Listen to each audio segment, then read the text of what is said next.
지난 2주 연속 여호와의 종에 대해서 말씀을 했었습니다. 오늘 한 번 더 종에 대해서 말씀을 전하고자 합니다. 오늘 우리가 세 번째 종에 관한 노래를 읽었습니다. 오늘 말씀에서는 두 가지의 특징이 있습니다. 먼저 종이라는 단어가 나오지를 않습니다. 그저 그냥 1인칭 나라는 말이 나올 뿐입니다. 그리고 하나님께서 이 종에게 직접 말씀하시는 말씀은 없습니다. 그저 하나님을 향한 종의 고백이 나올 뿐입니다. 종에 대한 단어가 나오지는 않지만 그래도 내용을 보면 이 사람은 하나님의 종이 틀림이 없습니다. 그래서 이스라엘 백성들은 이 본문을 보면서 장차 올 메시아를 소망했습니다. 그리고 예수님은 그 모습 그대로를 이루셨습니다. 오늘도 말씀을 보면서 우리가 예수님을 생각해보고 우리들도 그 모습을 따라서 살아가는 자들이 되기를 소망합니다. 차근차근 말씀을 보도록 하겠습니다. 4절 말씀에 이렇게 나옵니다. 주 여호와께서 학자들의 혀를 내게 주사 나로 공고한 자를 말로 어떻게 도와줄 줄을 알게 하시고 아침마다 깨우치시되 나의 귀를 깨우치사 학자들 같이 알아듣게 하시도다.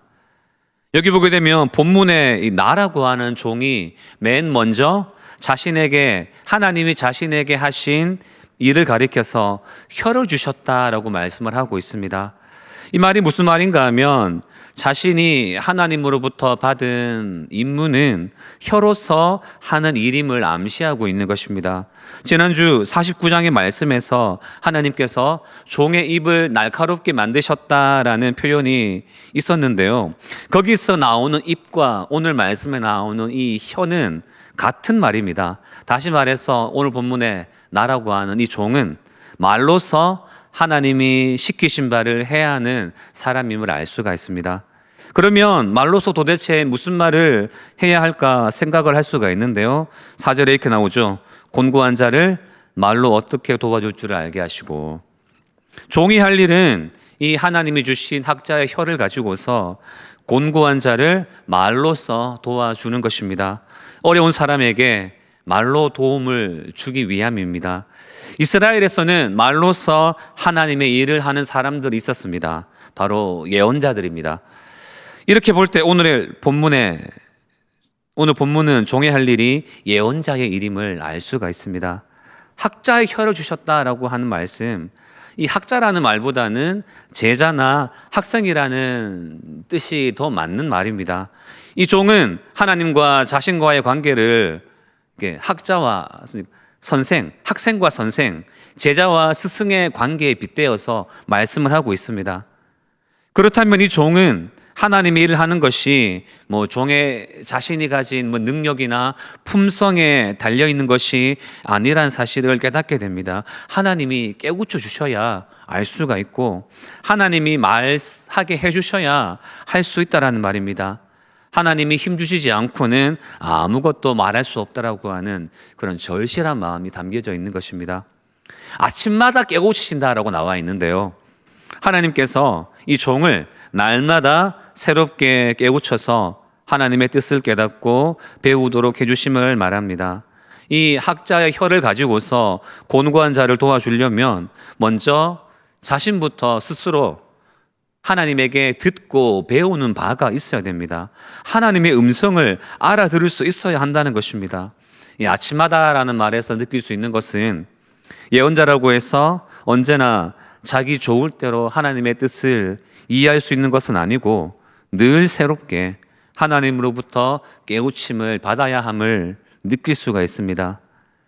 예언자란 하나님이 깨우쳐 주실 때마다 그만큼만 듣고 전하는 사람이지 처음부터 왕창 받아놓고 그것을 조금씩 말하는 사람이 아닙니다. 그렇게 본다면 매일매일 하나님으로부터 잘 들어야 됩니다. 그리고 그 들은 것을 잘 말해야 됩니다. 이게 종의 할 일인 것입니다. 5절로 넘어가 보겠습니다. 주 여호와께서 나의 귀를 여셨으므로 내가 거역하지도 아니하며 뒤로 물러가지도 아니하며 라고 나옵니다. 여기서 보면 이 종은 하나님께서 이 종의 귀를 열어주시자 그대로 따라 했음을 보여줍니다. 거역하지도 않고 뒤로 물러나지도 않았다라는 말이 나오는데요. 이 말로서 곤고한 자를 도와주는 일을 소홀히 하지 않았다라는 말입니다. 그리고 그 일이 쉽지 않지만 잘 해보려고 성실하게 힘썼음을 뜻합니다. 특별히 물러서지 않았다라고 하는 말은 이 종에게 박해가 있었음을 암시합니다. 그 박해에 대해서는 다음 6절에 잘 나타나고 있습니다. 확신한 것 하나는 다른 사람들은 몰라도 이 종만큼은 하나님께서 깨우쳐 주신 대로 하려고 무던히 애썼다라는 것입니다. 이것은 자신의 무언가를 내세우려는 것이 아니라 하나님이 종에게 하신 것들에 대해서 정성을 다해서 응답하려 했다라는 점입니다.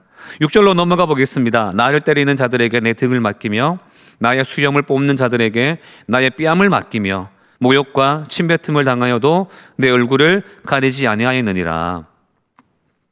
이렇게 성실하게 하나님이 원하시는 대로 애를 쓰고 있음에도 불구하고 환영을 받기보다는 오히려 박해를 받는 상황을 맞이하게 됩니다. 이 종을 때리는 자들도 있었고 이 종의 수염을 뽑는 자들도 있었고 종을 놀리는 사람들도 있었습니다. 심지어는 침을 뱉는 사람들도 있었습니다.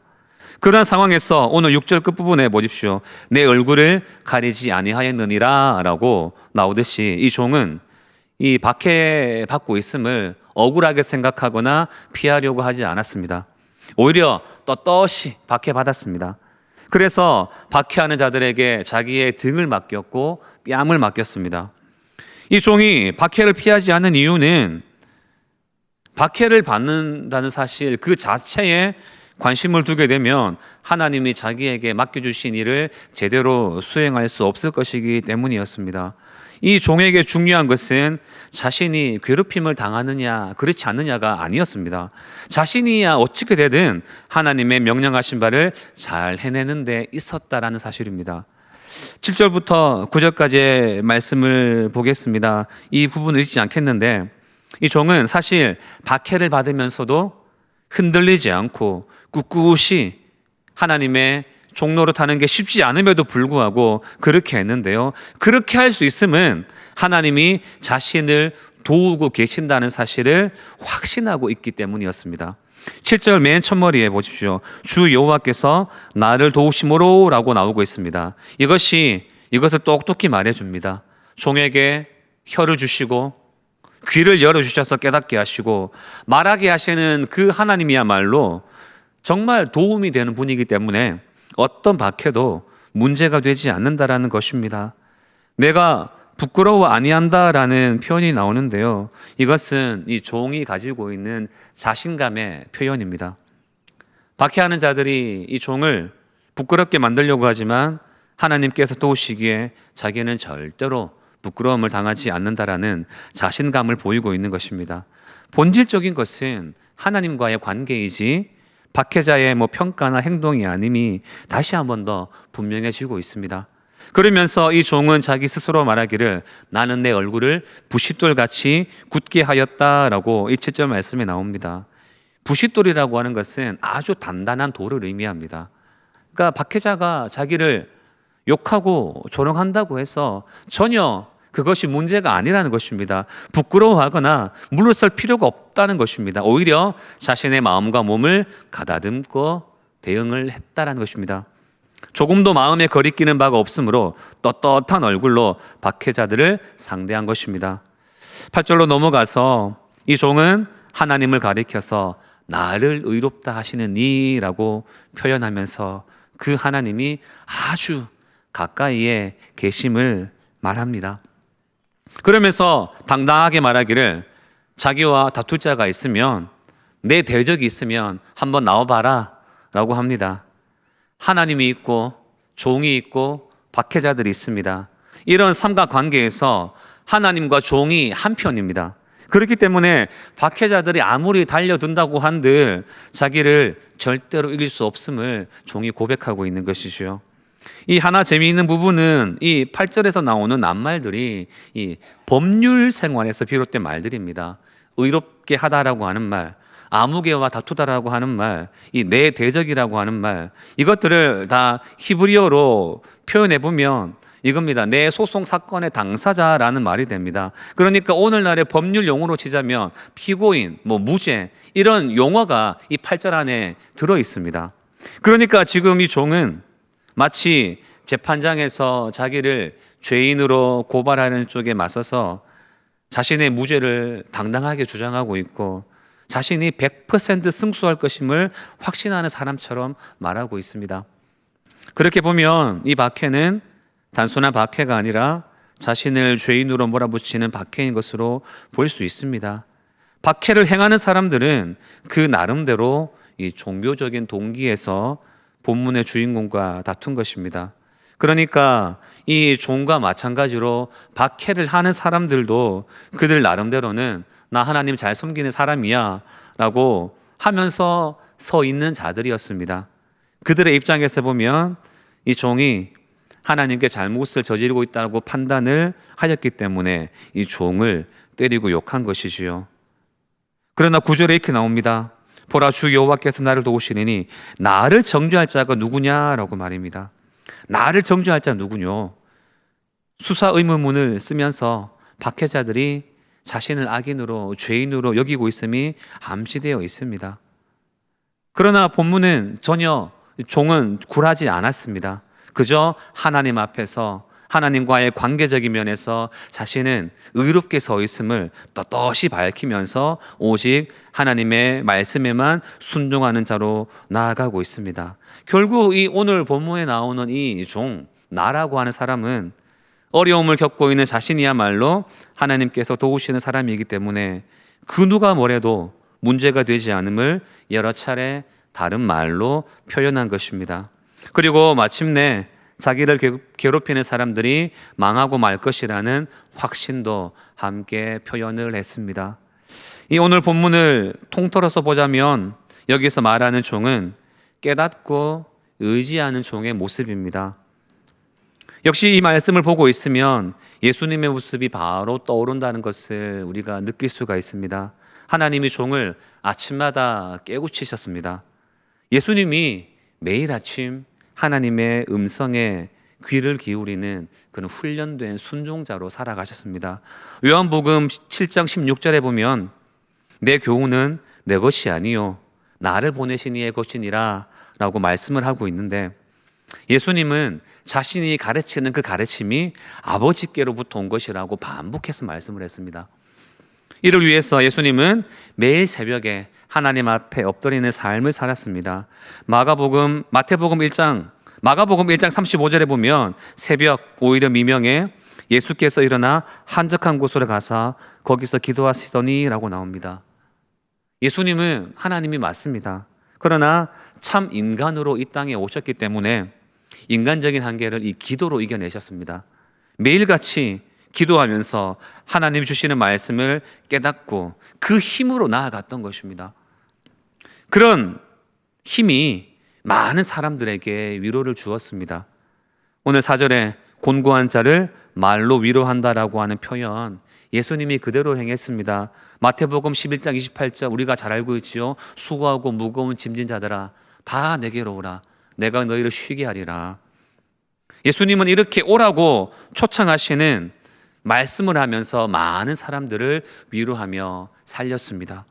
하나님이 깨닫게 만들어 주시니까 또 그 말씀을 전하니까 많은 사람들이 마음의 평안을 얻게 되었습니다. 또한 오늘 말씀 6절을 보고 있으면 이 예수님이 고난당하신 모습이 바로 눈에 들어옵니다. 사람들이 예수님의 얼굴에 침을 뱉었고 주먹으로 쳤고 손바닥으로 때리면서 이 그리스도야 선지자 노릇을 하라라고 하는 모습이 마태복음에 나오는데요. 그 모습이 떠오르게 됩니다. 그리고 빌라도가 무리들의 요구를 이기지 못해서 바라바는 저희에게 놓아주고 예수는 십자가에 못 박히게 넘겨주시던 것을 기억나게 만듭니다. 예수님은 이런 괴로움과 조롱을 당했지만 피하려 하지도 않았습니다. 묵묵히 모든 박해를 잘 감당했습니다. 오늘 말씀처럼 물러서지 않고 그저 하나님이 주시는 예언자적 사명을 잘 감당하면서 세상에 사랑을 전하는 삶을 사셨습니다. 오늘 본문은 이처럼 하나님과 사람 사이에서 하나님의 말씀을 전하다가 온갖 박해를 받는 하나님의 일꾼이 그 박해 가운데서도 꿋꿋이 하나님만 의지하고 맡은 바 임무를 다하려고 애쓰는 모습이 보여집니다. 달리 말하면 이 말씀의 일꾼이 굳세 믿음으로써 고난의 삶 가운데서도 본분을 다하려 하는 모습을 볼 수가 있는 것입니다. 이러한 모습이 예수님의 모습이고요. 이러한 예수를 우리가 주로 믿고 섬기며 따르는 우리들이 되어야 됩니다. 우리는 예수님을 그렇게 본받고 살아가야 됩니다. 때문에 오늘 본문에서 우리는 우리가 앞으로의 삶 가운데서 어떻게 살아가야 하는지 그것을 깨닫게 만들어주는데, 그래서 이 시간 여러분들을 향해서 세 가지의 권면을 드림으로 나아갑니다. 첫 번째입니다. 여러분, 우리는 하나님으로부터 깨우침을 받아야 할 사람임을 반드시 기억해야 됩니다. 우리는 우리 스스로 하나님의 뜻을 깨달아서 남을 위로할 수 있는 사람들이 아닙니다. 늘 새롭게 날마다 하나님이 주시는 그 말씀으로 깨우침을 받아야 되는 사람임을 잊지 말아야 됩니다. 찬송가 366장 가사에 어두운 내 눈 밝히사 막혀진 내 귀를 여시사 봉해진 내 입을 여시사라고 찬송하고 있습니다. 하나님께서 우리 귀를 열어서 알아듣게 하지 않으시면 아무것도 깨달을 수 없는 사람들이 우리들입니다. 하나님께서 우리에게 말씀하시지 않으면 우리도 남에게 아무런 말씀을 전할 수가 없습니다. 하나님께서 말씀하지 않았는데 우리가 마음대로 무엇인가를 말한다? 그거는 그냥 거짓된 일꾼일 뿐입니다. 또 이렇게도 생각해야 됩니다. 이미 들었던 하나님의 말씀도 늘 새롭게 하나님께서 그 뜻을 깨우쳐 줘야 된다는 것을 오늘 말씀에서 느낄 수가 있습니다. 한번 깨달았다고 해서 그게 내 모든 게 되는 것이 아닙니다. 듣고 또 들어야 됩니다. 그래서 우리는 아침마다 하나님께서 우리의 귀를 열어주셔서 하나님 말씀을 잘 알아듣도록 해주실 것을 간절하게 바라야 됩니다. 따라서 우리는 이 말씀을 통해서 늘 하나님께로부터 배워야 됩니다. 제 스스로 무언가를 만들어낼 수 있는 것이 아니고 하나님으로부터 새로운 가르침을 거듭 받아야 됩니다. 하나님의 종된 우리들이 가장 먼저 힘쓸 일은 하나님으로부터 배우는 것입니다. 우리들의 영원한 스승은 하나님이지 어떤 사람이 아닙니다. 우리가 평소에 존경하는 지도자들도 하나님을 대신할 수 없습니다. 그분들조차도 엄밀히 생각해 보면 우리들과 마찬가지로 하나님의 학생일 뿐입니다. 다만 우리보다 먼저 하나님의 종노릇하기 위해서 이것저것을 겪었기 때문에 우리가 하나님으로부터 배우는데 도움이 될 뿐입니다. 하나님의 일꾼들은 죽을 때까지 하나님의 학생입니다. 예수님도 날마다 하나님께 기도하며 나아가셨습니다.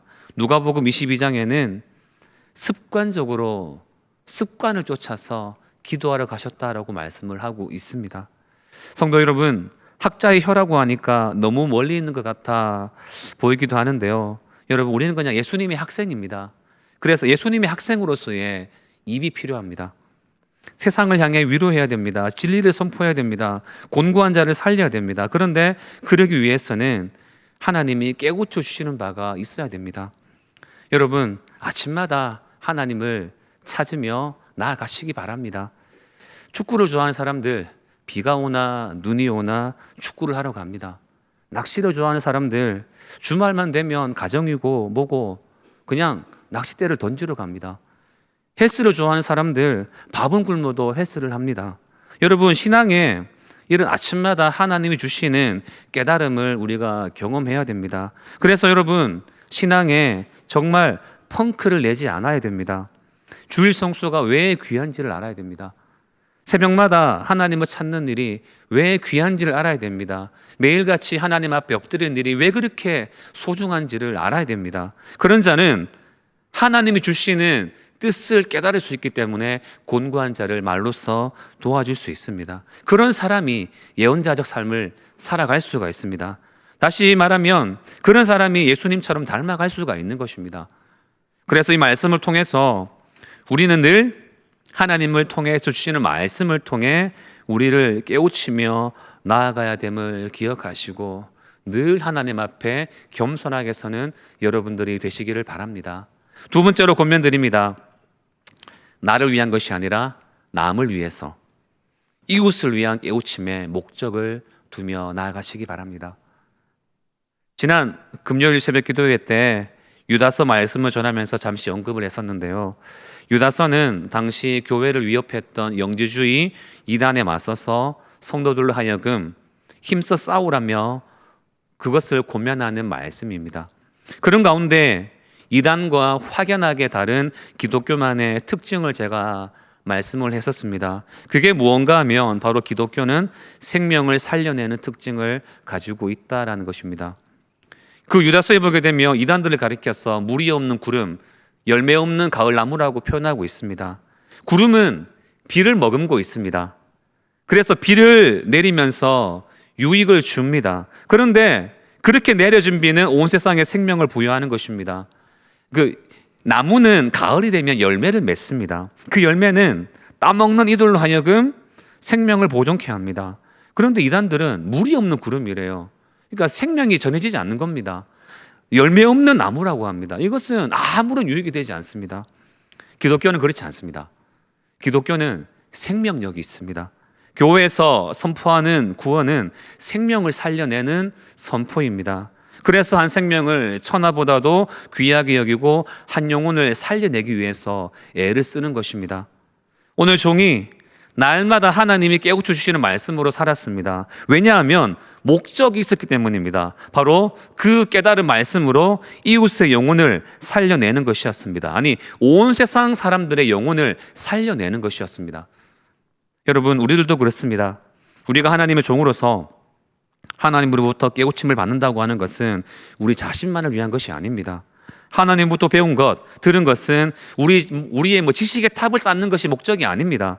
삶에 지치고 시달리는 사람들에게 하나님의 뜻을 알려서 그들을 위로하고 격려하고 살려내기 위한 것입니다. 사실 요즘처럼 말이 많은 시대에 남을 돕는다는 것이 그리 대단해 보이지 않게도 보입니다. 말만 하면 못하느냐, 행동으로 보여야지 라며 말하는 사람들도 많습니다. 그렇지만 여러분, 이렇게 생각해 봅시다. 이렇게 말이 많은 시대예요. 아무런 쓸모가 없는 말들이 넘쳐납니다.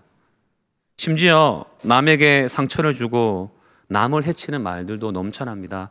요즘 TV 프로그램에 이혼 관련 프로그램이 많은데요. 그런 영상들을 보면 서로의 배우자에게 정말로 저런 말들을 한다고? 라고 생각하게 할 만큼 폭언들이 넘쳐납니다. 심지어는 교회 안에서도 스스로를 향해 서스름 없이 폭언을 하는 경우도 있습니다. 저는 가끔씩 결혼을 한 청년들, 연애를 하고 있는 청년들에게 권면을 합니다. 절대로 폭언하지 마세요 라고 말입니다. 그런 죽이는 말들이 넘쳐나는 때가 우리가 살아가는 이 시대입니다. 오늘 종이 괜히 학자의 혀를 부여받은 것이 아닙니다. 우리들도 그렇습니다. 이런 시대이니만큼 남을 기쁘게 하고 남에게 득을 주는 말을 한다는 것은 매우 중요합니다. 어떻게 그런 말들이 우리의 입에서 나올 수가 있겠습니까? 오직 하나님께서 우리들에게 들려주시는 바를 전할 때에 할 수 있는 말들입니다. 하나님이 여러분 각자에게 깨우쳐 주시는 그것대로 남을 향해 생명이 되는 말을 할 수가 있습니다. 여러분, 삶에 지치고 시달린 사람들을 하나님으로부터 들은 말씀으로 위로하고 격려하고 도와줄 수 있는 그런 혀가 우리들에게 필요합니다. 우리의 그는 말솜씨, 말 주변도 쓸모가 있겠지만 죽이는 말들, 죽은 말들이 많은 이 시대에 참으로 도움이 되는 말, 산 말, 살리는 말을 하자면 하나님께서 우리들의 혀를 움직여 주셔야 됩니다. 하나님께서 우리의 말할 때마다 함께 하셔서 우리를 이끌어 주셔야 한다는 말입니다. 그렇게 되려면 늘 겸손하게 서 있어야 됩니다. 우리의 삶에 언제나 하나님 영으로 충만해야 됩니다. 우리를 늘 깨닫게 하는 은혜가 있어야 하는 것입니다. 우리는 나도 살고 남도 살리는 명을 부여받았습니다. 오늘의 종이 어떤 삶을 살았는지를 묵상하며 이렇게 생명을 전하는 삶을 살아가는 여러분들이 되시기를 바랍니다. 마지막으로 권면드립니다. 오직 주님만 의지하는 믿음의 성도들이 되시기를 바랍니다. 오늘 이런 신실한 종에게 박해자들이 있었습니다.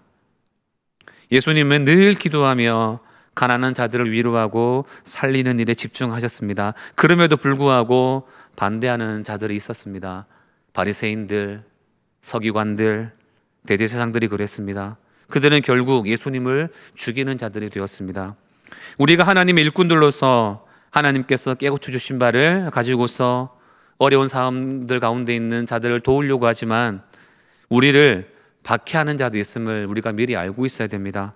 놀랍게도 그런 박해자들이 하나님을 모르는 사람들이라기보다는 그 나름대로 하나님을 섬긴다고 주장하는 그런 사람들 가운데서도 생겨날 수 있음도 미리 생각하고 있어야 됩니다. 바리새인, 서기관, 대제사장들은 그들 나름대로 하나님을 잘 믿고 있노라고 자부하던 자들이었습니다. 예수님께서 사람의 원수가 자기 집안 식구다라고 말씀하신 것처럼 꼭 가족이 반대한다는 말이 아니라 우리의 가장 가까이에 있는 사람들이 우리를 박해하는 자들이 될 수도 있는 것입니다. 중요한 것은 그렇다 하더라도 우리를 말씀의 일꾼으로 삼으신 분이 계시기 때문에 우리는 그런 어려움 때문에 하나님을 거스를 수 없다라는 것입니다. 하나님이 계시기 때문에 물러설 수 없습니다. 우리를 괴롭히는 사람들을 오히려 우리는 굳센 모습으로 상대해야 됩니다. 오늘 말씀에서 이 종은 하나님만을 의지하고 있었습니다. 오늘 설교 제목에서도 밝히고 있지만 자신을 깨닫게 하신 하나님, 온전히 의지하며 나아가는 종이 오늘 말씀의 종이었습니다. 그렇기에 하나님만을 바라보며 요동하지 않았습니다. 우리들도 하나님의 도우심 가운데 있습니다.